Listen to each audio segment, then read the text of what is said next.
Hi, this is the second lesson for the voluntary migration unit. Um, we've already looked at what the push and pull factors are for leading people to migrate from Mexico to the USA, and now we're going to look at what the impacts are of that migration on the host country, which is the USA, and the donor country, which is, of course, Mexico. Before I start, I'll just remind you, as I always do, that this is one of the units in the course where you really need to focus on case study information. You need examples, facts, statistics, and figures to back you up. So, what are the impacts of voluntary migration?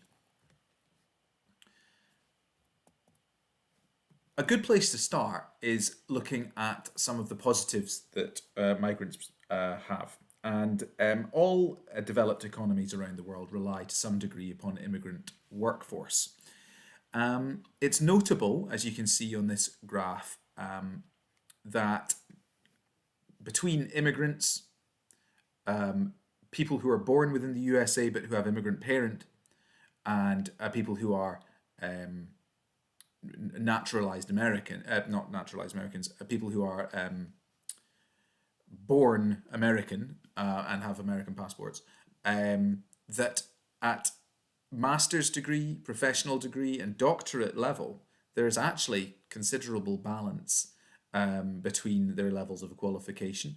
But in this most qualified bracket of doctorate level, immigrants in fact outperform US citizens. At the master's degree, it is the same. In other levels of qualification, having a high school degree, it's notable that those coming from Mexico are more qualified than those born to immigrant parents within America. And generally speaking, there's kind of equality between the three groups.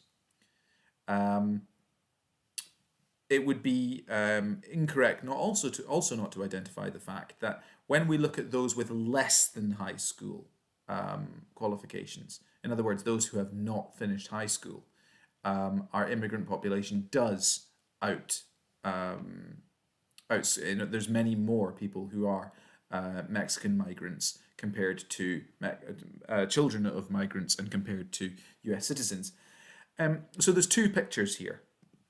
Many migrants, as you can see in these bars on the graph, bring lots of skills to America.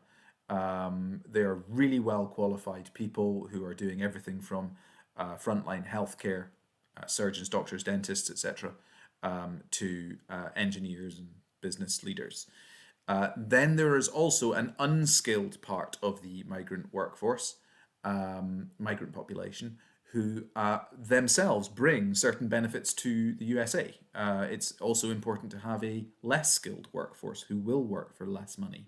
So there's two pictures here, and it's important you can talk about both. Another real positive that's been brought to the USA from Mexico is Mexican culture.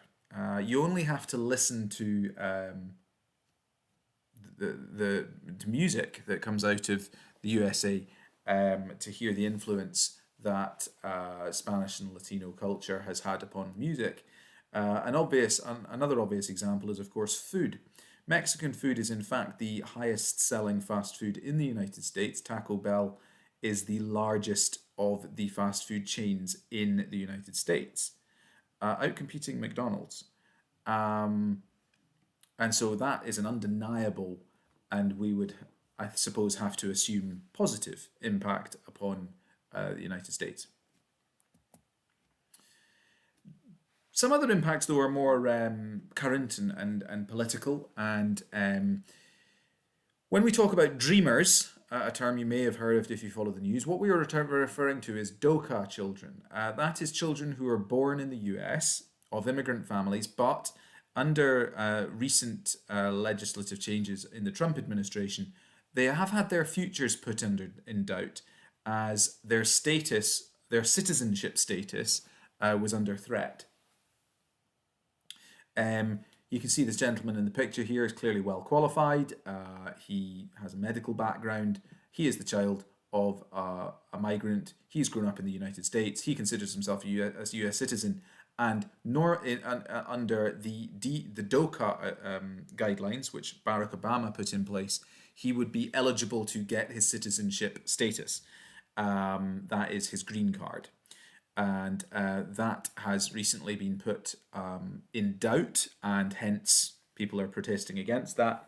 And who knows where we'll be in the administration subsequent to Trump. But really, of course, you're studying for an exam, and maybe Barack Obama's in power, maybe Donald Trump's in power, maybe Joe Biden is. It doesn't really matter. The main point you need to get across here is one of the impacts of Mexican migration is that it raises the political profile of people like Dreamers. And it makes this a politically sensitive issue. That's the impact. Low-skilled workers that I've just been talking about 2 slides ago, they tend to be willing to do work that maybe better qualified US citizens just aren't really willing to do. The same thing happens in our own country. Workers from abroad will take advantage of jobs which people just don't really want to do because they're quite physically difficult jobs, physically demanding jobs. Maybe remember, the people in this picture will be earning US dollars, and a US dollar is worth much more in Mexico because of the exchange rate. So if they either take or send their money home, their family back over the border can have a much better quality of life because of those earnings. Most of these workers will not stay in the US for long, and they are seasonal migrants. They come over to do fruit picking or whatever it is that they happen to be doing, and then they make their money and return. Now, bound up with this also is one of the benefits to the United States is that they get this readily available seasonal workforce that will work for lower wages. Take a little care when you're talking about lower wages. It is the US employers who take advantage of the migrants by offering them lower wages. It's not the fault of the migrant who, after all, isn't in a position to pick or choose, who accepts the job with lower wages. So sometimes you might hear people say, migrants are stealing jobs because they are willing to work for less. But actually, there's an illogical, that doesn't really work as an argument. Really, what one needs to say is US employers, that's the owner of the farm, they are offering employment at lower wages, and there are people out there who are willing to do the work for that money. Of course, if the US employers were only willing to pay everybody the same, that would level the playing field. So be a little cautious surrounding some of the issues when we talk about people taking jobs. It's a very sensitive topic and it needs to be properly understood. Nonetheless, though, US benefits from lots of low-skilled migrant workers who come from Mexico, and the US also benefits from not having to pay them as much money.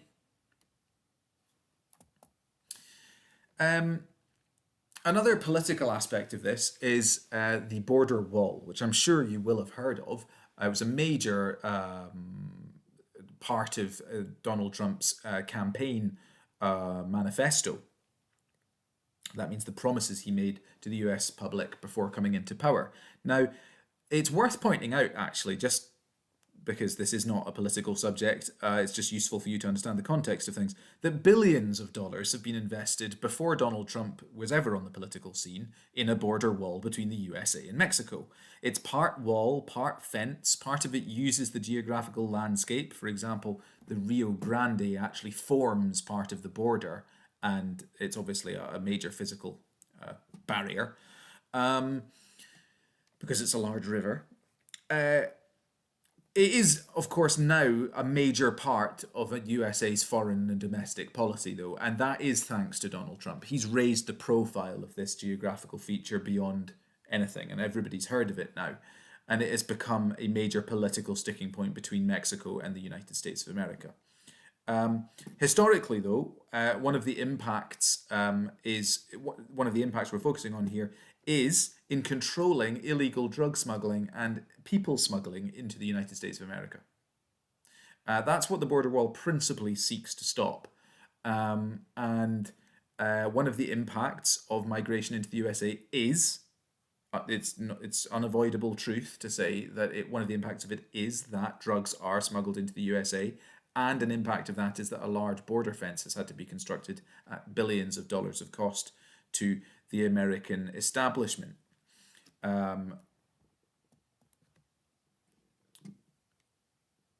Next picture, we can see that where you do have large numbers of illegal immigrants, people being smuggled over the border or sneaking across the border, that is, this can actually lead to quite high levels of homelessness. San Diego, where this picture is taken, has extremely high levels of migrant homelessness, and that's very saddening. And it's not necessarily the fault of the San Diegan local government. They're not responsible for which migrants turn up. But because illegal immigrants often have not got much money in their pocket, they're working for they're doing bit jobs day to day, working for cash in hand. This can result in high levels of homelessness, and that's very saddening.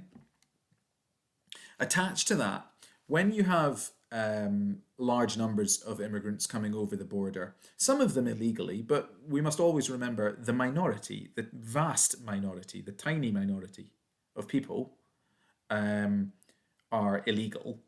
The rest legally cross the border to work. Some of them stay longer than they should, and that then crosses back into illegality, but we don't want to get bogged down in that for this picture. Instead, where you have a large number of migrants, for whatever reasons they are arriving, illegal or legal, what tends to happen is that cultural groups will tend to stick with their cultural group. And so people from Mexico will tend to go and live with other people from Mexico nearby. As a result, neighborhoods start to grow up where they are large proportion immigrant communities. You can see evidence of this in various ethnic groups within American society. This can lead to a phenomenon known as ghettoization, where certain areas become Hispanic areas. Certain neighborhoods become associated with migrant communities. That can have an impact on their property value, that can have an impact on their future development status. It can have an impact on the lives and health and well-being of those people who live within those communities. So that's a more complex point, but one that's very much worth including in your answers. Another impact, this time beneficial to Mexico, is remittance income. Remittance income is when you earn money in the United States of America and you send all or some of it home. I don't mean necessarily in an envelope stuffed with cash. You would send it in perfectly legal way. You would bank it in America as part of your pay, and you would then make a bank transfer to your sister or wife or brother or father's account in Mexico. Now, there's nothing illegal in that. Remittance income is completely legal. And where a Mexican migrant, and we must remember the majority of Mexican migrants are there legally, where they are working in the United States of America, paying tax in the United States of America, and their salary is going into a bank account in the US, they're then free to do with that money what they want. And remittance income in July 2020 was $3.5 billion. There's two sides to this. One is that this is a massive assistance to the Mexican economy. They get an extra $3.5 billion from their migrants who are living in the US. So they don't have to provide healthcare for those workers. They don't have to provide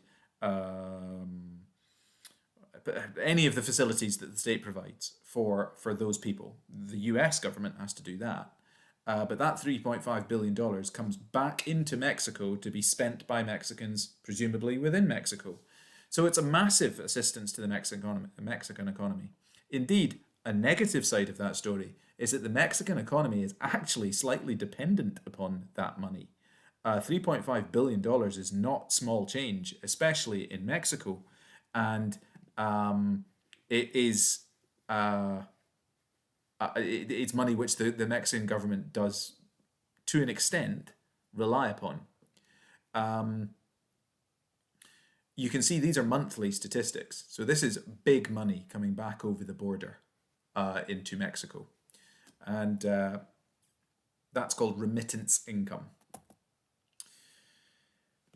In recent years, there has been a heightening of the attention paid to migration, and there has been strong anti-immigrant political backlash. And that's one of the impacts of migration to the US, there can be no doubt.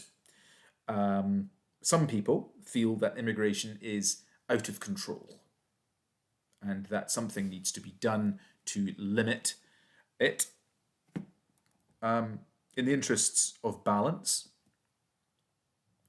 the migration issue is, as I've said, a political one.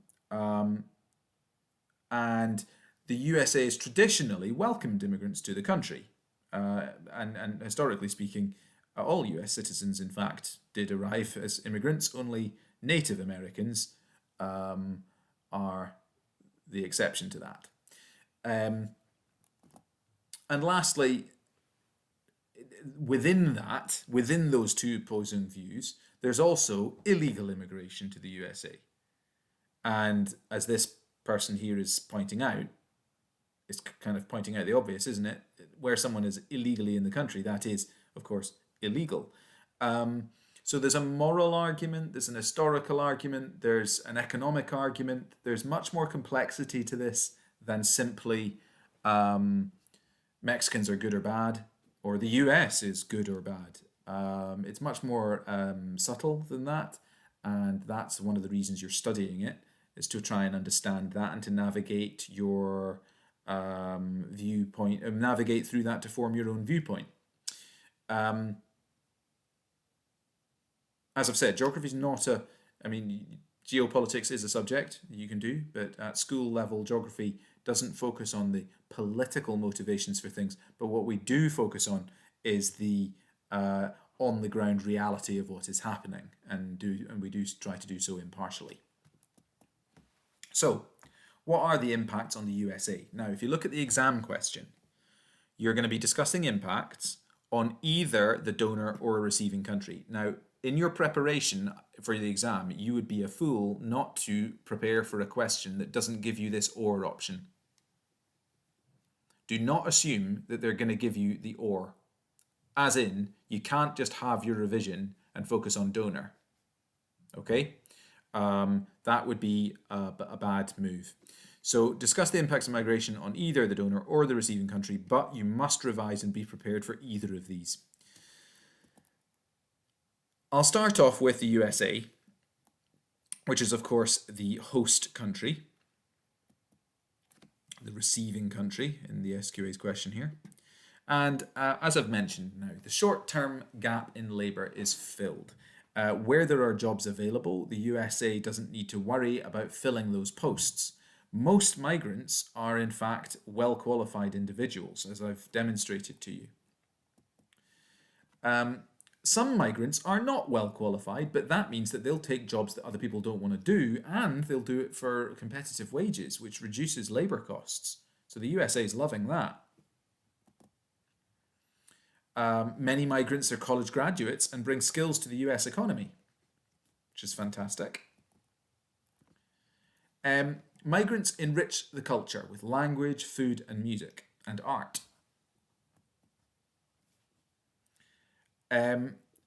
It's really important for you to understand that the majority of Mexican migrants migrate legally, and whilst they are legally resident within the United States, they pay tax on their income. This increased population does provide tax to the government, which can then, of course, be invested in improving local services. What are the disadvantages, however? There is discrimination. Some people feel that migrant workers are treated unfairly. They maybe don't get the same health and safety in the workplace, for example. Maybe they are asked to or made to work antisocial or unacceptably long hours, and they do work for less than is the fair wage. And all of those things are discrimination. Also, unemployment can rise for local people. But remember, where people are being outcompeted for jobs, it is often because the Mexican migrant is willing to do the work for less money. That's not the fault of the Mexican migrant, though. That's the responsibility for that is on the manager of whatever the business is who is willing to offer an individual lower wages, and that person is a U.S. citizen. Ghettos can develop in parts of cities, such as in San Diego, where there's a shortage of affordable housing.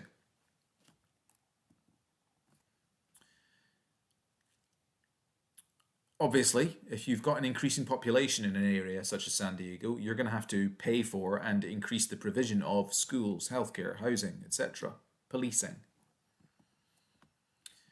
Ethnic tension can arise and has and does arise between the resident US citizens and the migrant population.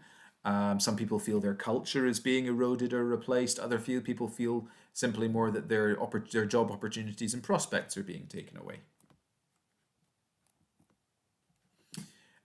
Dreamers, those are the children who are born in America to migrant parents. Trump is sending them home, and this can cause the split up of families, and that raises political tensions. Um, Before I move on to the impacts on Mexico, it's good just to take a pause actually. You do need to provide this level of detail to score the marks. So instead of trying to learn every advantage and disadvantage, learn a few and learn them well. Know your case studies, know your examples. You really do need to do that for this topic. For all of the human topics, you really need to do that. So, what are the impacts on Mexico? Well, the advantages are, of course, that Mexico has less pressure on its education service, health service, police service, everything really. Pressure on housing is reduced. Their unemployment rate will fall because, of course, working age people are leaving the country. That can, unfortunately, this point here, can lead to a skills gap. Where all your skilled workers are going, that can leave a hole in your economy that's difficult to replace. As it's mainly male migrants who move away, the birth rate tends to drop, and that leads to a decline in the population, which reduces the strain on resources. It's worth pointing out, though, that where your young population is leaving to go to America, what you're left with is an aging population in Mexico, where the elderly population stay put. And they, of course, have their own health problems that they need healthcare for. And Mexico isn't in such a good place to meet those needs because their most qualified doctors and nurses have moved to America. Money being sent home will boost the local economy, which is great. The migrants that live in America will learn new skills. A really obvious example of that is they learn English. And English isn't just a good thing to know. It means that you are then capable of doing things like being an English teacher or working in an international business in Mexico, where you need to be able to speak to people internationally. And of course, English is the international language of business. So people coming back with new skills is a really important advantage. Disadvantages, though, include for Mexico, and this is often forgotten, that Mexico is disadvantaged by the migration as well. The most educated and active and fit people leave, and that's known as a brain drain. This results in a skills shortage in Mexico. Because the youngest tend to leave, and also tends to be males, majority males, that migrate to the USA, this means that families can be divided up. It also means that who's left behind tends to be older, and that increases the death rate in Mexico. If you've got a family member living in the USA who is sending money back to you, that's called remittance income, and that's a big help to the Mexican economy. However, families in Mexico, or the Mexican economy itself, can become dependent upon remittance income. And actually, some migrants in the USA can feel trapped there. They want to go home, but they feel they can't because their family in Mexico has become so dependent upon the income that they are making in the United States. So there's a little flip side of the migrant coin for you. Um, I've mentioned already, I think, that because males migrate more than females, this can actually lead to the breakup of Mexican families. And I think a really important one to, of course, reference is the political tension between USA and Mexico. The weakening of the North American Free Trade Agreement is a cracking example of that, and Trump's expansion of the border wall project. Um, these are both examples of difficulties between two neighboring powers, um, and that's never good. So that's the end of the voluntary migration part of the population unit. Final reminder, make sure you watch the video again, make sure you've got all the notes, because it is the case studies and the detail in your case studies that make your answers better quality. So make sure, please, that you learn those case studies. Okay.